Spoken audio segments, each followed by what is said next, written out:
Esther, welcome to Bromley Cottages. In fact, what are your impressions of Bromley Cottages? I'm so impressed at the quality refurbishment of them.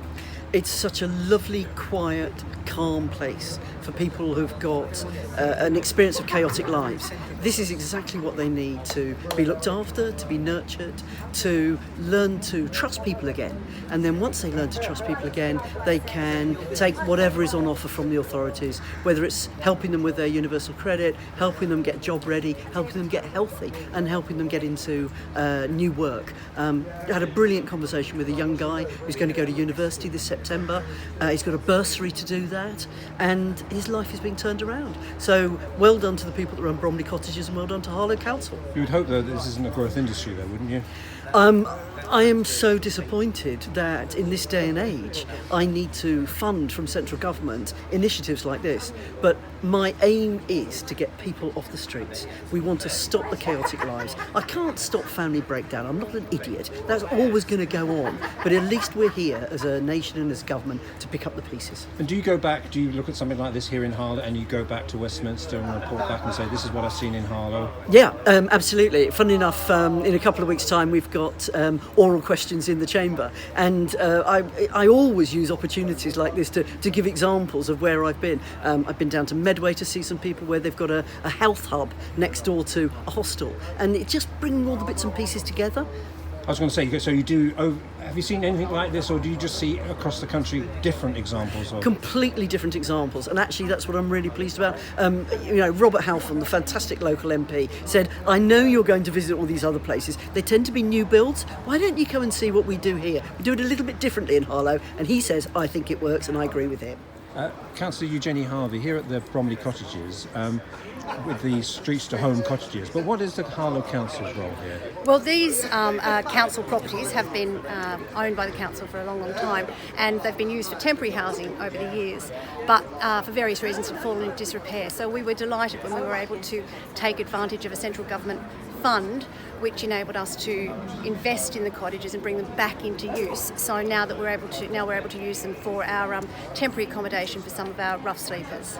And so this is not just you coming here and then going away again. You have an ongoing relationship here. Oh, absolutely. I mean, this is a great example of partnership working. This is the Streets2Homes project. Now they run it, but it's a council property. It's been brought back to good use by HTS, and of course, the government has provided the funding that's enabled all that to happen.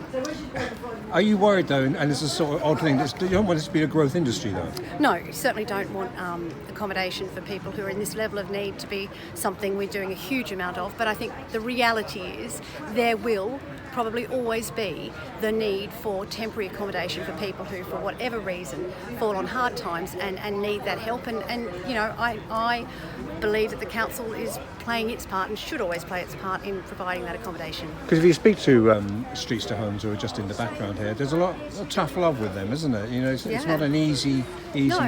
people to have, very strict rules. Absolutely. I mean, this isn't just about giving people a bed. It's about rehabilitation and bringing them back to society and giving them the confidence and the skills and the contacts and the practical means that mean they can come back into society and lead fulfilling lives for themselves and for all of us. Kerry, great to see the Minister here today, get somebody down from Westminster, but what do you hope that she comes away thinking about?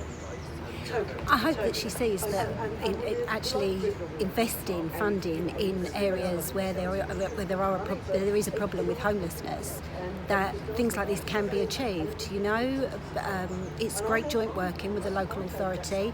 A property that was basically derelict and no good to anybody is actually being used for a really good purpose now, and we've reduced the rough sleeping numbers hugely since it began last August. And have you been able to make these points to her? Yes, thankfully, and she's very interested in speaking to the guys, so that's really, really nice. So she can actually hear as well the actual, the soft outcomes of it all as well. Have you got to be careful not being, how do I phrase it, victim of your success? That people say, can we have another one of these? Because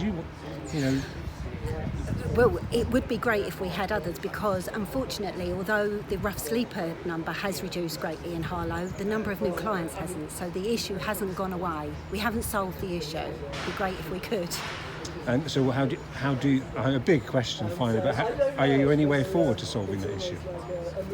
I think that's an issue bigger than Streets to Homes. Actually, that's going to be about no 0-hour contracts, the rental market being cheaper. There needs to be more affordable accommodation. Local housing benefit needs to. But one thing we need to say about Streets to Homes is how do I say this without being, you're not a soft touch, you're very strict, your rules, it's tough love with Streets to Homes and trying to solve and get people back on their feet. Yeah, it is in a way, because people need guidance, and if they're coming to us, we're like a family, and that very much you'll get that feeling when you spend time with anybody in our organisation, that we do clear pathways with people. If they want to do it, they can, and if they don't, but we won't enable homelessness.